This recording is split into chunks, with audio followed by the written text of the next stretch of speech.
पूरी जानकारी देंगे हम आपको। कहने में ये एक विंड टरबाइन है, पर टरबाइन नहीं है, क्योंकि इसमें कोई भी पार्ट्स हिलता नहीं है, ये सिर्फ घूमता है। ये दो सिद्धांतों पे काम करता है: हवा की गति को अनुनाद में कन्वर्ट करना और कॉइल और मैग्नेट की आपस की गति से बिजली पैदा करना। अब मैं समझाती हूँ ये बिजली कैसे पैदा करता है। इसको हमने 3 हिस्सों में विभाजित किया है। ये फर्स्ट हिस्सा है, इसको मास्ट कहते हैं। इसके अंदर हमने कार्बन स्टील की रॉड लगाई गई। नीचे का हिस्सा आधार देता है, ये बेस है, ये फिक्स है। बीच वाला हिस्सा अल्टरनेटर है।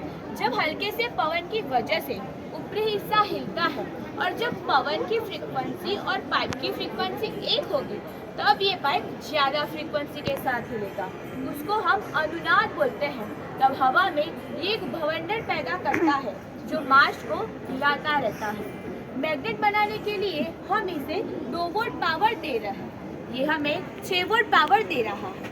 वैसे तो इसके सभी पार्ट्स इसके अंदर ही लगाए जाते हैं, पर सबको अच्छी तरह से समझ में आए इसीलिए हमने बाहर रखा है। पवन चक्की में हवा का सीधा प्रेशर आता है, इसीलिए गिरने का खतरा ज़्यादा है। ये परपेंडिकुलर हिलने से हवा की गति को कम कर देता है। इसकी बनावट बहुत सिंपल है। यहाँ कीमत में भी बहुत सस्ता है। पवन चक्की से बराबर इसकी कीमत भी बहुत कम है। ये पर्यावरण का और खुद का कुछ भी नुकसान नहीं करता। ये कभी रुकेगा नहीं, ये कभी थकेगा भी नहीं। ये जब भी आएगा पूरी दुनिया में तहलका मचा देगा। ऐसा है हमारा टरबाइन। आइए मैं थोड़ा और समझाती हूँ। चलो पर्यावरण को बचाएं। इस तरीके से हम पर्यावरण को काफी नुकसान पहुँचा रहे हैं। परिणाम: ग्लोबल वार्मिंग, खराब स्वास्थ्य और बंजर जमीन।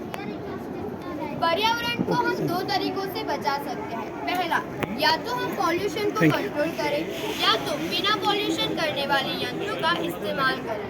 पहले विकल्प के लिए बहुत ही सारी ऊर्जा की ज़रूरत रहेगी, तो हमने सोचा कि पहले ऊर्जा को हम अपनी मुट्ठी में कर लेते हैं, बाद में उसी से पॉल्यूशन को कंट्रोल भी कर देंगे।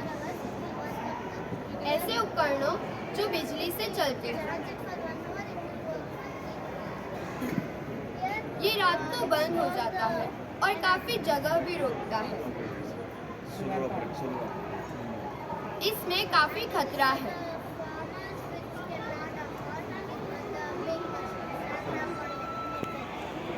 Bladeless wind turbine. टरबाइन की प्रेरणा कहाँ से मिली? ये ब्रिज बनाया गया था। ब्रिज के दोनों स्पान 1927 मेट्रिक टन वजन के थे। फिर भी तेज हवा के चलते दोनों स्पान गिर चुके। इससे हमें समझ में आया कि यदि इतने वजनदार ब्रिज जब हवा से गिर सकता है तो एक हल्का सा पाइप जरूर हिलेगा। यह है हमारा टाकोमा ब्लेडलेस विंड टरबाइन। मास्ट कहते हैं।